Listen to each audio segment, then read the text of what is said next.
I just received a critique on my story. Why, this person said that I should start over, that it was not interesting, that the interaction between the characters needed to be completely changed, that even my genre needed to be changed. I feel like I'm a failure as a writer. If you have ever felt this way after a writing critique, stay tuned. I'm going to tell you how you can survive this heartbreaking experience.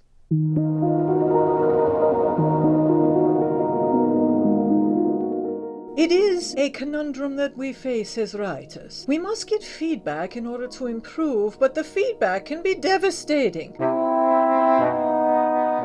I have my own story to share with you, and then I'm going to tell you how I survived it and came out the other side to actually get a traditional publishing contract for that story.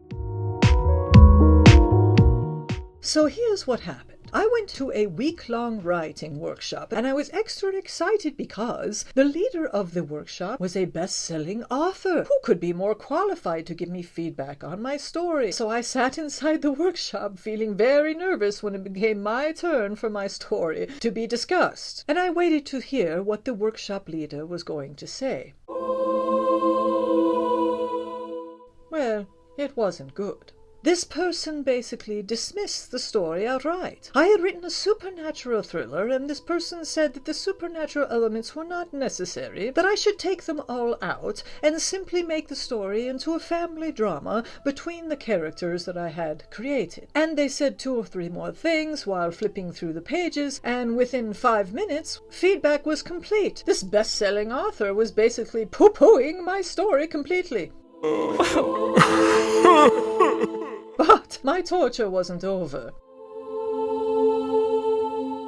After the workshop leader was finished with their feedback, well, they proceeded to open it up to the other students, for all of them to tell me what they thought I should do. This was completely confusing, because one author thought I should add in an angel into the story, another one thought I should take one of the other characters out completely and replace it with some other character. I mean, I can't even remember half of these suggestions that I got, but they were from other writers who had other ideas that would have done different things with the story. They certainly weren't helpful for me or what I wanted to do with the story. By the time it was done, I had no idea what I was supposed to do. I wrote notes furiously, kept a stiff upper lip, and did my best to nod and smile and thank everyone for their feedback, but then I left the workshop thinking, I'm done. There's no way I'm ever going to get anywhere. I had absolutely no interest in writing a family drama. I was interested in the supernatural elements, but no, I was supposed to get rid of those and start over. It was the worst experience of my writing career.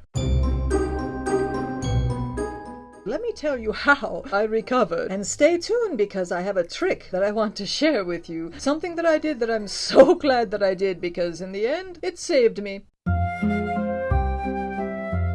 I started asking all the other best-selling authors who were there that week what they thought. Not of my story, but I just asked them what they did when they received a difficult critique or when they were stuck on a story. And I heard over and over again from these amazing writers that every one of them had gone through a similar experience. Every one of them had been stuck. Every one of them had struggled with negative feedback. What had they done? They'd simply gone back and tried again. There was really no special secret other than that. They simply did not give up.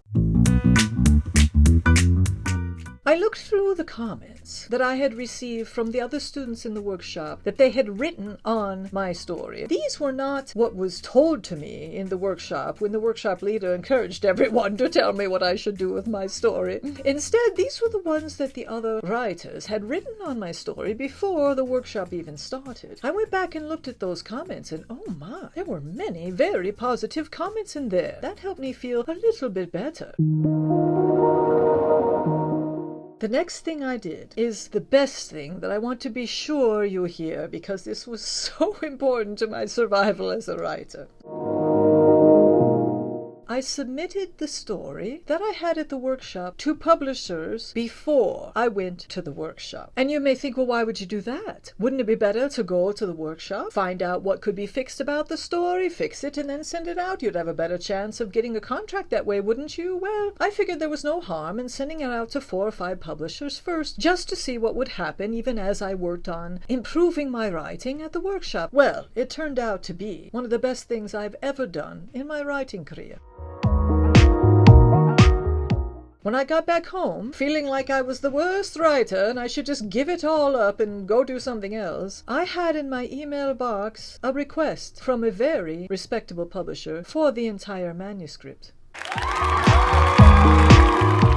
Was that ever helpful? Because here was this story that had basically been torn apart in the workshop, and now I had a request for the full manuscript from a publisher I couldn't believe was even talking to me. Know what happened? I got a publishing contract for that book. That book that the workshop leader had said was basically useless and should be entirely rewritten, I got a publishing contract for it, and it is now a published story. But the point is, we have to be careful who we listen to and how we respond to writing critiques. I have had many editors and writing coaches as well that have helped me a lot. So it is not true that all writing critiques are bad. Ask yourself when you're getting a writing critique, is this person helping you or not? It is not always easy to know who is going to be qualified to do your writing critique. It takes a special person to be able to look at your story and give you feedback that is helpful. Things that you need to fix, but things that are also going well. That's the kind of person you want to work with. Be willing to experiment. Always get a sample edit or sample critique from someone before you hire them to make sure that you are both on the same page and that this person is going to be someone you can work with. And then if they're not, simply let it go. Or if you happen to get a critique that leaves you feeling like that one did me, that my story was simply crap and should be thrown in the trash, realize that more likely you are simply working with the wrong person and you need to find the right one. I hope my story of the writing critique from helps you in some way. Just remember that your own desire to be a writer and your own inner grit and refusal to give up will take you much farther than most anything else on the writing journey. If you've ever had a horrible experience with a writing critique, please let me know about it in the comments. Meanwhile, happy Halloween and I'll see you next time.